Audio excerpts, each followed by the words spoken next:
Ainda nessa peça, pessoal, nós vamos ver agora o Gaussian Check, tá? Essa opção, ela é uma opção, vamos dizer assim, ela é uma opção um pouco diferente da checagem de colisão, só que eu geralmente utilizo ela também porque ela mostra algumas coisas em algumas circunstâncias bem fora do comum, tá? São situações raras, mas que podem acontecer. Por exemplo, nessa peça eu tenho uma situação rara e que com certeza eu teria problema caso eu utilizasse a simulação para fazer a usinagem dessa peça, eu não ia perceber algumas colisões que poderiam acontecer nessa peça, tá? Bem, do que é que eu estou falando? A gente olhando aqui no grupo de programas, né, nós não nos damos conta de que essa estratégia ela está fora da peça. E aí é aquilo que eu falei para você. Ela tem que ficar na mão do programador. O cara é que tem que saber o que ele está fazendo aqui. Porém, para verificação de colisão, isso aqui é um problema, tá? Porque como eu não estou dentro da Workpiece, eu estou dentro da MCS, o CAN não está avaliando corretamente tudo que pode existir. Porque, por exemplo, ele está avaliando a peça, mas ele não sabe qual é o sobremetal que tem, porque ele não tem a Workpiece setada aqui, os parâmetros de bloco de usinagem. Tá? Então, para a simulação, isso é um problema, certo? O gauge também é utilizado para aquelas situações raríssimas em que eu nunca utilizei, mas eu já vi gente utilizando estoque negativo, valor de estoque negativo. Nunca usei isso aí, mas já vi uma galera utilizando. Também para situações de furos, onde, ao contrário de utilizar o recurso de furação lá, para criar a feature de furo, a pessoa vai e modela o diâmetro nominal do furo que vai uma rosca. Tá? E aí a broca pode ser maior, logicamente vai ser maior, e como não é uma feature, ele pode acusar uma colisão ali. Tá? Logicamente, se não for verificado pelo gauge, não vai mostrar problema algum, certo? Então, eu uso o gauge, mas é para ver colisões. É uma segunda ferramenta para verificação de colisões que eu utilizo. Na verdade, eu uso ele primeiro, né? Verifico o gauge ali, faço o gauge check, e depois, lá na simulação, eu ligo os checks lá para verificar a colisão. Mas eu vou mostrar para vocês na prática como é que isso aqui está funcionando. Olha só. Se eu for pegar essa estratégia aqui e verificar, certo?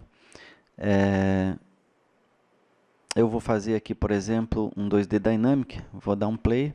Ele vai dizer para mim que precisa de um blank, tá? Porque ele não está na Workpiece, então ela não tem uma matéria-prima a ser usinada, vou dar um OK. Ele vai gerar aqui um bounding box, ou eu posso trocar, trabalhar com outras opções, eu vou deixar o bounding box mesmo. OK, mas percebam que ele usinou e mesmo estando aqui, ó, check for IPW collisions, ele usinou e não apresentou nenhuma colisão, certo? Então ele tacou o pau aqui e não deu bola, a ferramenta usinou, arrancou todo o material, a gente não viu nada acontecendo e beleza, pode botar na máquina que está tudo bem. Aí põe na máquina lá, o cara bota um bloco bruto e dá a pancada, né? Aí vem o problema. Mas isso acontece porque aqui não está dentro de uma workpiece, tá? Isso aqui está solto. Isso está na minha mão. Eu, como programador, tenho que tomar esse cuidado. Então, o que a gente faz? A gente faz o uso do gauge check. Só que para fazer esse uso, pessoal, nós temos que ter adicionado, só pela ferramenta, se eu só mandar fazer aqui, ó, entrando com o botão direito em cima da estratégia, eu vou em Toolpath e pego aqui o gauge check. Aí ele vai me pedir os parâmetros. Eu vou checar Tool e Holder, tá?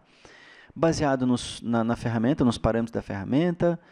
O estoque aqui, eu vou deixar ele automático. Eu posso usar como User Defined e definir um estoque. Vou deixar ele automático. Vou dar um pause. Quando ocorrer a colisão, eu vou dar um pause, tá? E vou dar um OK. Vou mandar ele avaliar. Beleza, ó. Ele não encontrou nenhum movimento, né, nenhum motion com essa checagem aqui do gauge. Mas, só que a gente sabe que ele não encontrou porque não tem um workpiece. Como não tem uma workpiece, ele está avaliando só a peça. Avaliando só a peça, a gente vai olhar aqui, por exemplo, a ferramenta. Deixa eu dar um display aqui, ó, nesse botãozinho, eu dou um Edit Display. Ele mostra a ferramenta para mim aqui, ó.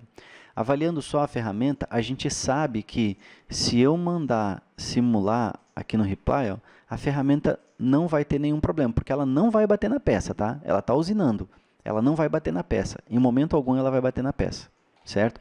Então, o gauge não vai reconhecer nenhuma colisão, certo? O que eu preciso fazer? Para ele reconhecer isso aí, ele só vai reconhecer se eu tiver um chank ou então um holder, certo? Então, eu vou entrar aqui, por exemplo, vou editar a ferramenta, tá? Aqui no check edit. E vou colocar aqui um chank, eu vou definir alguns parâmetros do chank aqui, que eu sei que vai colidir, tá? Eu vou colocar um SD, que é esse diâmetro aqui, ó, de 16 milímetros, um shank length de 40, e eu acredito que se eu colocar aqui 5 já vai causar o grau ali. Pronto. Então agora nós temos uma ferramenta que pode causar uma colisão, tá? Vou dar um OK, ele vai pedir para calcular novamente, eu vou dar um Generate. Sempre que você troca os parâmetros da ferramenta, lógico que ele vai pedir para você calcular novamente, né? Isso é natural e tem que acontecer, porque é uma nova matemática que ele precisa gerar ali. Pronto. Eu vou dar um OK. Agora vamos ver se com aqueles parâmetros ele encontra alguma colisão. Vou clicar com o botão direito, Toolpath, Gauge Check. Tudo igual, ó, vou só dar um OK, e ele já encontrou um problema, ele já encontrou uma colisão. Ó. Naqueles parâmetros ali, ele encontrou uma colisão e ele muda de cor, ó, ele bota essa corzinha aqui que está lá. Ó, tá? Se ele encontrar mais colisões, o chato de eu deixar isso aqui ligado ó, é que eu vou dando OK e cada vez que ele encontrar, ele para. Então eu vou desmarcar, vou dar um OK, eu sei que vai ficar vermelho, ele vai fazer todo o processo, vai me dizer aqui ó, que ele encontrou, né, 10 motions, 10 movimentos com colisão, tá? E aí ele encontrou nessa ferramenta, né, que foi esse Contour Profile, eu vou fechar e vai estar lá tudo em vermelhinho, ó, tá? Ele encontrou ali esses movimentos com colisão, tá? Se ele mostrou para mim, é porque algum problema está acontecendo. Aí eu posso dar um Verify aqui, vamos dar um Reply, botar por aqui e a gente já vai ver que, obviamente, já colidiu, já deu problema aí. E aqueles primeiros que estavam dando lá, ele mostrou a colisão só no ângulo aqui, ó, tá? Ele está aproximando, no próximo caminho. Esse aqui. Olha, aqui foi a primeira colisão, ele já mostrou e a gente foi rodando. E aí quando realmente colidiu, ele travou tudo, né? Se a gente for pedir aqui a checagem, percebam que nós temos aqui, ó, 4 percursos, tá? Se a gente pedir a checagem aqui, Toolpath, Gauge Check, eu vou desmarcar esse pause aqui, porque é só lá no final mesmo.